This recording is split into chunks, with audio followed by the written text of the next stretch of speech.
Studio से निर्मित।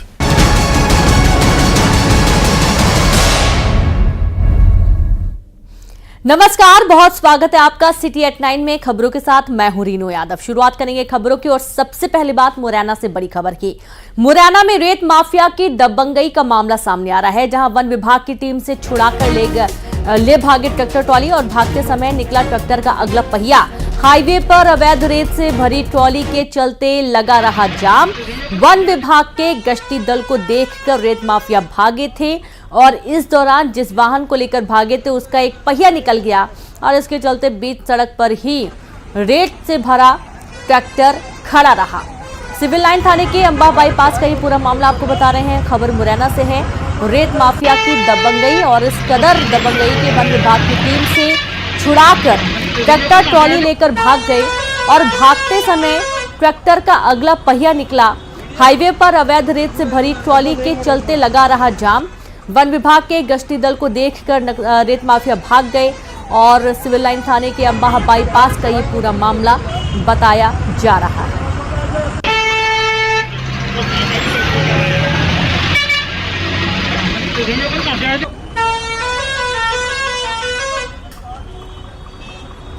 और ये एक्सक्लूसिव तस्वीरें आपके सामने हैं, जब रेत से भरी जो ट्रैक्टर ट्रॉली है ये बीच सड़क पर ही रुक गया और इसके चलते लंबा जाम लगा रहा। सीधे रुक करेंगे, संवाददाता अमित शर्मा जुड़ गया। अमित, रेत माफियाओं की दबंगई इस कदर कि वन विभाग की टीम से छुड़ा कर ले गया ट्रैक्टर ट्रॉली और बीच सड़क पर रुक गया ट्रैक्टर।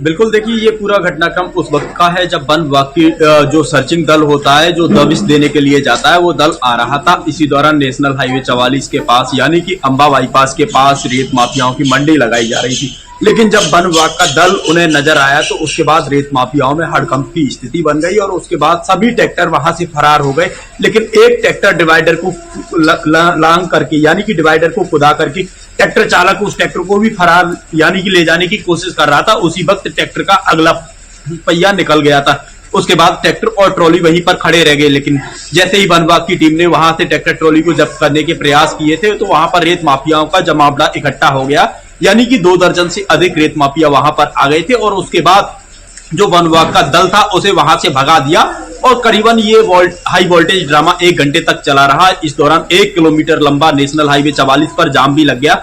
इस पूरे घटनाक्रम की सूचना कोतवाली थाने से लेकर के सिविल लाइन थाने को भी दी गई, लेकिन पुलिस मौके पर नहीं पहुंची। यही वजह है कि रेत माफिया जेसीबी की मदद से उस जो ट्रैक्टर का टायर निकल गया था उस ट्रैक्टर को रेत से भरी हुई यानी कि अवैध रेत से भरी हुई ट्रॉली को भी वहां से ले जाने में कामयाब हो गए। लेकिन इस पूरे घटनाक्रम का पहला मामला नहीं है। हालांकि रेत माफियाओं की दबंगई का मामला सामने आया हो, इससे पहले भी कई घटनाक्रम सामने आए हैं जब रेत माफियाओं ने वन विभाग की टीम हो या फिर पुलिस की टीम हो, इन पर दबंगई दिखाई हो और रेत से भरे हुए ट्रैक्टरों को छुड़ा कर ले गए हो। इससे पहले भी कई घटनाक्रम सामने आए हैं और कई बार देखा जाता है पुलिस और वन विभाग से लेकर के माइनिंग विभाग कई बार इस तरीके की घटनाओं पर और गतिविधियों पर यानी कि चंबल नदी से अवैध रेत का परिवहन न हो, इस पर अंकुश लगाने के लिए बैठक भी की है। लेकिन ये बैठक सभी नागवार साबित हो रही है, क्योंकि इस तरीके से रेत माफियाओं की दबंगई के वीडियो एक के बाद एक सामने आ रहे हैं। तो एक तो बात साफ है कि इस तरीके की बैठकें करने से कोई हल नहीं निकलने वाला है। जब तक इन रेत माफियाओं के खिलाफ ठोस कार्रवाई नहीं होगी तब तक इन पे लगाम नहीं लगेगी और वो इसी तरीके से रेत की घटनाओं को अंजाम ही नहीं बल्कि वन विभाग हो या पुलिस हो या फिर माइनिंग हो, इन पर हमला करने से भी नहीं चूकती है। जिसका मुख्य यही कारण है कि तीनों ही विभागों को सामंजस्य बिठा करके ठोस कार्रवाई करनी पड़ेगी, उसके बाद ही इन पर लगाम यानी कि अंकुश लगाया जा सकेगा। बिल्कुल बिल्कुल अमित, बहुत शुक्रिया आपका तमाम जानकारी देने के लिए। और इस तरीके से देखिए कठोरतम कार्रवाई की जरूरत है और उसके बाद इस पर लगाम लग सकती है। और अगली खबर है भोपाल से, जहां सौरभ शर्मा को समन जारी किया गया है और जल्द ही सौरभ शर्मा की गिरफ्तारी हो सकती है। केंद्र से लेकर राज्य की 4 एजेंसियां सक्रिय हो चुकी हैं। लोकायुक्त ITED DRI ने शुरू की है जांच, जहां गिरफ्तारी के बाद हो सकते हैं कई बड़े खुलासे। बड़ी जानकारी भोपाल से, जहां पर सौरभ शर्मा को समन जारी किया गया है और जल्द ही सौरभ शर्मा की गिरफ्तारी हो सकती है। तो केंद्र से लेकर राज्य की 4 एजेंसियां सक्रिय हैं। लोकायुक्त ITED DRI ने जांच शुरू कर दी है।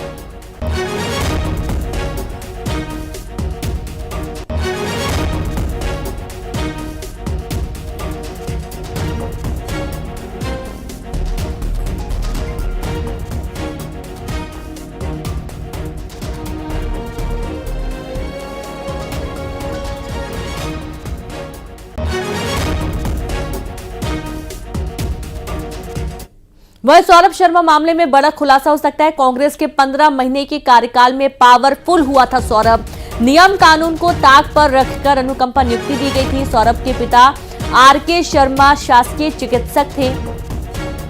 2015 में हुआ था सौरभ के पिता का निधन। सौरभ की 2015 में परिवहन विभाग में अनुकंपा नियुक्ति हुई थी। दस्तावेजों में छेड़खानी का मामला भी सामने आ सकता है। 6 से 8 चेक पोस्ट संभालता था सौरभ शर्मा। भाई सचिन शर्मा छत्तीसगढ़ में सरकारी नौकरी में हैं। भाई सचिन शर्मा वित्त विभाग में तैनात है।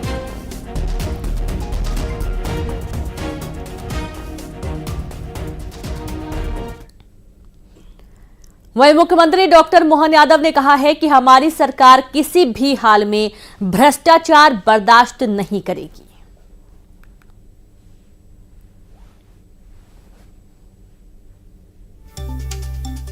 ने कई सारे सरकार के गठन होने के साथ कठोर निर्णय लिए, जिसमें एक बड़ा निर्णय लिया। सभी टोल बैरियर पर जो वसूली चलती थी या टोल पे शिकायतें थी, हमने सबको अपनी सरकार ने बंद किया और हमारा प्रयास रहेगा कि हम किसी भी हालत में किसी तरह के भी करप्शन को बर्दाश्त नहीं करेंगे। इसमें जिस स्तर पे भी कार्रवाई करना, लगातार हमारी सरकार ये कार्रवाई करती रहेगी। हमारे इस सुशासन के लिए माननीय मोदी जी के नेतृत्व में देश और हमारे प्रदेश के साथ हम कदम से कदम मिलाकर के सभी प्रकार के विकास के मामलों को लेकर लगातार चलाते रहेंगे। और चलिए इससे शुरू करेंगे। भोपाल से संवाददाता वासु चौधरी जुड़ गए हैं। वासु, सौरभ शर्मा मामले में जल्द ही गिरफ्तारी की बातें तो की जा रही हैं, वहीं दूसरी तरफ मुख्यमंत्री ने भी सख्ती जताई है। उनका ये कहना है कि ऐसे करप्शन कैसे किसी भी तरीके से बर्दाश्त नहीं हो सकते हैं। टोल पर वसूली करता था सौरभ शर्मा और इस पर पूरी तरीके से सरकार ने प्रतिबंध लगा दिया है। और किसी भी स्थिति में देखिए करप्शन बर्दाश्त होना भी नहीं चाहिए। जनता की गाड़ी कमाई का आखिरकार ये पैसा है और इसी में से सौरभ शर्मा जैसे जो काली कमाई के बादशाह हैं, ये लोग पैसे चुराते हैं और अपनी अकूत संपत्ति बनाने का काम करते हैं। आधा कुंटल सोना किसे कहते हैं, 2 कुंटल से ज्यादा चांदी, करोड़ों रुपए जो कैश है वो बरामद हुआ है। हैरानी की बात यह है कि 3-3, 4-4 एजेंसियां लगी हुई हैं। करीब 1 हफ्ते पहले इस पूरे मामले का खुलासा हुआ था, लेकिन अभी भी सौरभ शर्मा जो है वो इन एजेंसियों की पकड़ से दूर जो है वो बताया जा रहा है। विदेश में बैठा हुआ है, वहां पर अब सौरभ शर्मा तक पहुंचने के लिए दूतावास की जो मदद है वो भी ली जा रही है। हालांकि इस सबके बीच मुख्यमंत्री डॉक्टर मोहन यादव का जो स्टेटमेंट आया वो अपने आप में काफी मायने रखता है। उन्होंने साफ तौर पर कहा है कि भ्रष्टाचार के खिलाफ जीरो टॉलरेंस की नीति से निपटा जाएगा और निश्चित तौर पर जो टोल होते थे उनको बंद करने की जो कार्रवाई की गई है वो अपने आप में एक बड़ी कार्रवाई है, क्योंकि बड़े पैमाने पर यहां पर अवैध वसूली की जो शिकायतें हैं वो अक्सर सामने आती रहती थी। लेकिन अब भी सौरभ शर्मा और सौरभ शर्मा को पीछे से सपोर्ट देने वाले, पर्दे के पीछे से उसको ताकत देने वाले कौन लोग हैं, उनके नामों से पर्दा हटना बाकी है। क्या वो रसूखदार हैं, क्या वो पॉलिटिशियंस हैं, क्या वो ब्यूरोक्रेट्स हैं, सरकारी तंत्र के लोग हैं, कौन आखिर जनता की गाड़ी कमाई को खाने का काम कर रहा था और करप्शन को बढ़ाने का काम कर रहा था, यह सबसे महत्वपूर्ण विषय है। 2015 में जिस तरीके से सौरभ शर्मा की नियुक्ति की बात सामने आ रही है, 2015 से लेकर 18 तक उसने यहां पर काम किया, उसके बाद भी काम किया और वो धीरे धीरे समय के साथ साथ मजबूत होता चला गया। लेकिन जब कोई काली कमाई कर रहा हो, करप्शन कर रहा हो, भ्रष्टाचार कर रहा हो, तो जो प्रदेश की और राज्य की एजेंसीज होती हैं, चाहे फिर वो लोकायुक्त हो, ईओडब्ल्यू हो, इंटेलिजेंस हो, सीबीआई हो, इन तमाम एजेंसी से वो बचने में कैसे कामयाब हुआ, ये भी अपने आप में बड़ा सवाल जो है वो कहीं ना कहीं खड़ा कर रहा है। बहरहाल देखना होगा कि कब तक सौरभ शर्मा तक जो एजेंसियां हैं वो पहुंचती हैं और जब उससे पूछताछ होगी तो किन किन और बड़े रसूखदार लोगों के नाम इस मामले में सामने आते हैं। जी बिल्कुल, बहुत शुक्रिया आपका वासु जानकारी के लिए। और इस तरीके से ऐसा मालूम पड़ता है कि अगर सौरभ शर्मा की गिरफ्तारी होती तो और भी कुछ चौंकाने वाले खुलासे हो सकते हैं। आगे बढ़ेंगे। रायगढ़ में धान खरीदी केंद्र में हाथियों का दल पहुंच गया और हाथियों ने धान खरीदी केंद्र के बाहर जमकर उत्पात मचाया। सीसीटीवी में पूरी घटना कैद हो गई है। छालबन परिक्षेत्र के कटाईपाली और धान खरीदी केंद्र कुड़े केला गांव में पहुंचे थे हाथी। धान खरीदी केंद्र में रहने वाले कर्मचारियों में दहशत का माहौल बन गया। बड़ी खबर है रायगढ़ से, जहां पर धान खरीदी केंद्र में हाथियों का झुंड पहुंच गया और यहां पर हाथियों ने जमकर उत्पात मचाया है। देखिए कुछ तस्वीरें आपको दिखा रहे हैं जब वहां पर मौजूद ग्रामीणों ने इसका वीडियो बना लिया और इस वीडियो में हालांकि बहुत साफ तो नहीं दिख रहा है, लेकिन यहाँ पर हाथियों की दहशत इस कदर है कि लोग अपने घरों से बाहर निकलने से भी डर रहे हैं। देखिए टॉर्च की रोशनी में हाथी खरीदी केंद्र के बाहर हंगामा करते हुए उत्पात मचाते हुए एक सीसीटीवी वीडियो भी सामने आया है। तस्वीर आपके सामने संवाददाता युगल तिवारी जुड़ गए। युगल, काफी शोर भी हो रहा है और इस तरीके में हाथी भड़क भी सकता है। खरीदी केंद्र के बाहर हाथी नजर आया?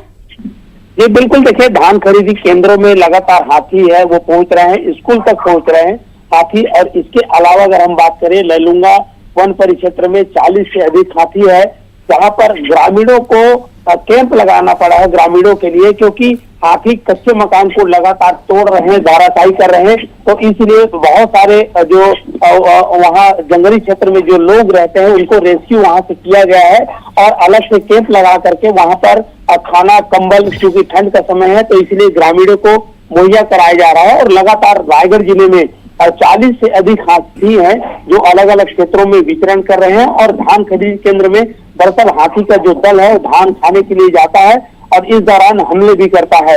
और जो जंगली इलाके में जो स्कूल है वहां भी बच्चे अभी फिलहाल जाने के लिए डर रहे हैं। कुल मिलाकर यह है कि हाथी का दहशत है लगातार बना हुआ है। और छत्तीसगढ़ में 11 ऐसे जिले हैं जहां हाथी प्रभावित है और 200 से अधिक हाथी अलग अलग क्षेत्रों में विचरण करते हैं। और इस तरह से जैसे जैसे उनके खाने की सामग्री की कमी होती है, घास नहीं मिलता है, तो ये धीरे धीरे जो ग्रामीण क्षेत्र में घुसते हैं और इस तरह से आतंक मचाते हैं। क्योंकि ग्रामीण को रात जगह करना पड़ रहा है और यही वजह है कि हाथी को खदेड़ने के लिए शोरगुल मचाते हैं और इस दौरान हाथी बिगड़ भी जाते हैं और हमला भी करते हैं। फिलहाल हमले की टीम मौके पर है, लेकिन हाथी का दहशत है रायगढ़ जिले में लगातार जारी। जी बिल्कुल, बहुत शुक्रिया आपका युगल जानकारी के लिए। और हाथियों की दहशत इलाके में लगातार जारी है और आप ये देखिए कि हाथी यहाँ पर भड़क भी सकते थे, हमला कर सकते थे, इसीलिए बहुत ज्यादा सतर्क रहने की जरूरत होती है जब इलाके में आसपास हाथी घूम रहे हैं।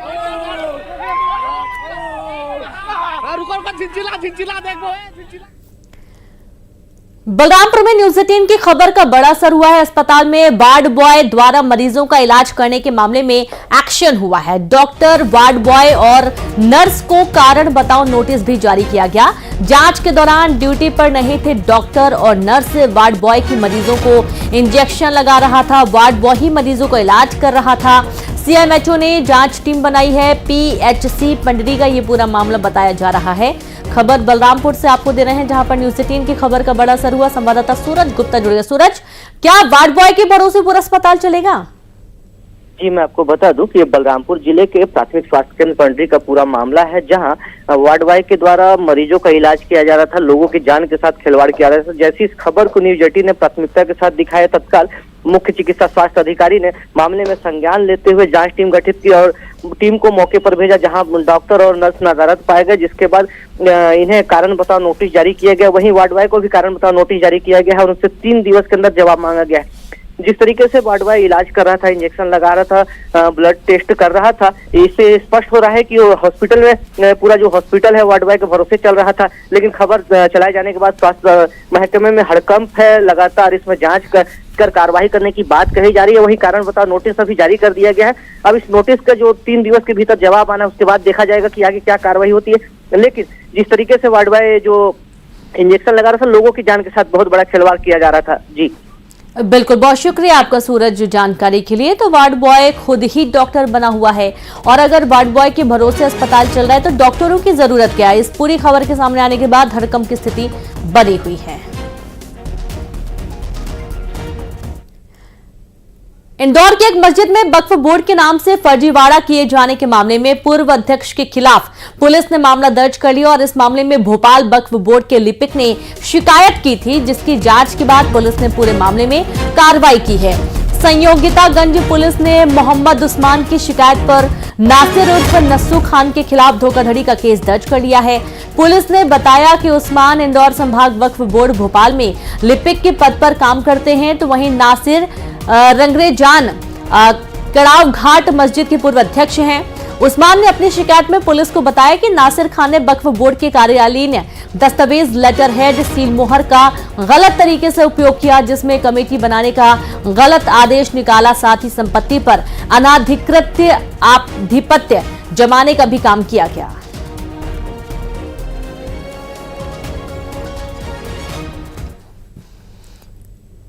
खंडवा में लुटेरी दुल्हन का सरगना गिरफ्तार हो गया है। पुलिस रिकॉर्ड में अलग अलग अपराध के 28 मामले दर्ज किए गए हैं। परसराम की गिरफ्तारी के बाद अब लुटेरी दुल्हन और अन्य की तलाश जारी है। परसराम अंतर्राज्यीय चोर गिरोह का सदस्य भी है, तो वहीं परसराम से पूछताछ के दौरान कई खुलासे हो सकते हैं।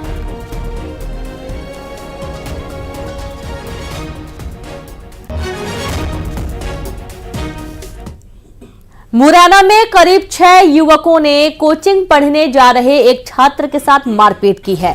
छात्र को रास्ते से पकड़कर एक घर में ले गए और उसे लहूलुहान कर दिया। वहीं मारपीट का कारण पुरानी रंजिश बताया जा रहा है। मारपीट कर युवक मौके से फरार हो गए। पीड़ित छात्र के सिर में गंभीर चोटें आई हैं। 2 नामजद सहित 4 युवकों पर शिकायत के बाद मामला दर्ज किया गया। वहीं पुलिस आरोपियों की तलाश में जुट गई है।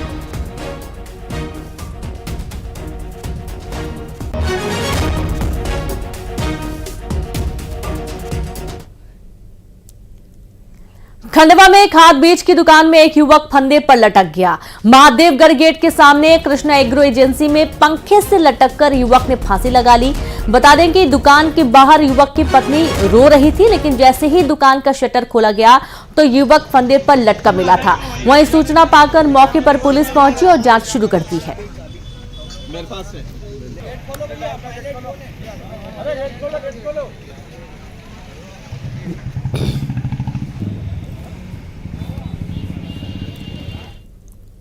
केंद्र सरकार ने राइट टू एजुकेशन के नियमों में संशोधन किया है। प्राथमिक शिक्षा पूरी होने तक अब कोई भी छात्र स्कूल से नहीं निकाले जाएंगे। केंद्रीय शिक्षा मंत्रालय की ओर से नो डिटेंशन पॉलिसी को खत्म कर दिया गया है और राज्य सरकार ने अब 5वीं और 8वीं क्लास में स्टूडेंट को फेल कर सकते हैं। 5वीं और 8वीं क्लास में वार्षिक परीक्षा में फेल होने वाले विद्यार्थियों को फेल कर दिया जाएगा।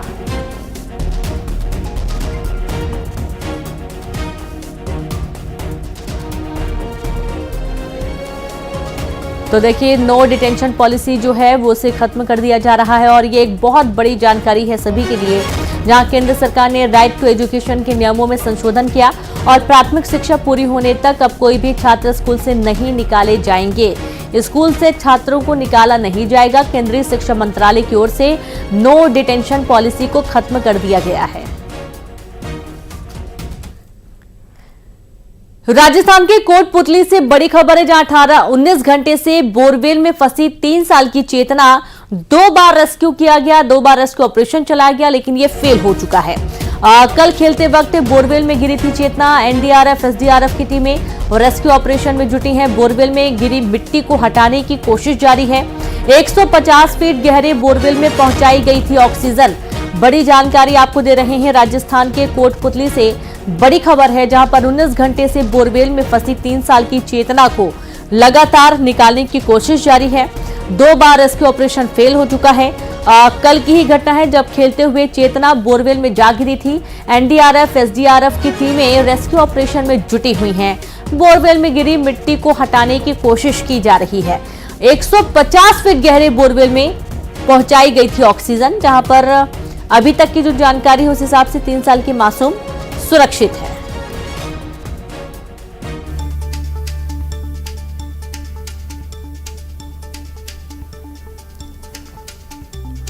तो देखिए, दोपहर करीब 1:50 पर यह हादसा हुआ था, जब खेलते खेलते जो 3 साल की मासूम है वो बोरवेल के गड्ढे में जा गिरी और 150 फीट गहराई में वो जाकर फंस गई। तो हादसे लगातार सामने आ रहे हैं। बोरवेल के गड्ढों को ढका क्यों नहीं जाता है, ये एक बहुत बड़ा सवाल है। हालांकि जो मासूम है वो लगातार मूवमेंट कर रही है, उसका मूवमेंट हो रहा है और उसे कैमरा लगाया गया है ताकि उस पर नजर रखी जा सके। ऑक्सीजन भी उसको पहुंचाई गई है। टाइम लगेगा, टाइम से बचेगी नहीं। पर इस आंकड़े से हम कोशिश कर रहे हैं, अगर आंकड़ा कहीं लग गया बच्चे के यहाँ तो आपको या हमारे प्रति दिक्कत तो नहीं करोगे, मगर सर कौन करे ये कहा। इसके बाद आपने क्या उनसे क्या कहा और अभी तक क्या कार्रवाई हुई? अभी तक कुछ भी हुआ, आंकड़ा दिया उनसे, कुछ बोले हुई को कुछ भी को नहीं। एक बात जयपाल कोई छोरो छुआ खजो, मेरी बात ने जब पहली मान ली नहीं तो मैं पहली काट दी छोरी, पर मेरी बात ने कौन मानी। बोले या टीम बोले मेरी, मैं तो प्राइवेट छू। बोले ठीक है, हरकत कती को ना अड़ तक गाड़ा तक माटी आ रही से, ये दे बासे माटी चढ़ेगी छोरी का मंगला था आगे माटी टोपी टोपी दी। अनूपपुर के भालूमाड़ा थाना क्षेत्र में भालू के दिखने से दहशत है। इलाके में जमुना कॉलोनी के पास कॉलोनी में देर रात भालू देखा गया। लोगों ने तत्काल भालूमाड़ा पुलिस सहित वन विभाग को जानकारी दी और जानकारी के बाद टीम भालू पर लगातार नजर बनाए हुए है। तो देखिए, इलाके में भालू घूमता हुआ नजर आ रहा है। बड़ी खबर आपको देने में, अनूपपुर के भालूमाड़ा थाना क्षेत्र में भालू के दिखने से दहशत फैल गई है और इलाके में जमुना कालरी के पास कॉलोनी में देर रात भालू देखा गया। लोगों ने तत्काल भालूमाड़ा पुलिस सहित वन विभाग को इसकी जानकारी दी।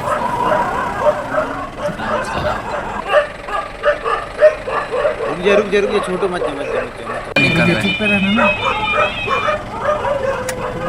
और संवाददाता रवि ओझा जुड़ गया। रवि, इलाके में भालू की दहशत बनी हुई है। जी, मैं आपको बता देना चाहता हूं कि देर रात जो भालू का वीडियो है जो सामने आया है और मतलब जो भालूमाड़ा पुलिस है और वन विभाग की टीम लगातार उस पर नजर बनाए हुए रखी है, क्योंकि वो जो भालू है वो आदमखोर जैसा भालू है। वो कॉलोनी में पूरे रहवासी एरिया जो पूरी लगा हुआ है रहवासी एरिया वो आदम घुस चुका है, जिसे देखकर नगर के लोगों को दहशत का माहौल देखा जा रहा है, जिसके कारण से पूरी तरीके से सन्नाटा जैसा माहौल फैला हुआ है। जब अब जो परिजन है अपने बच्चों को स्कूल भेजने से सुबह सुबह ठंडी का मौसम है। बिल्कुल, बहुत शुक्रिया आपका रवि जानकारी के लिए। शुक्रिया आपका तमाम जानकारी देने के लिए।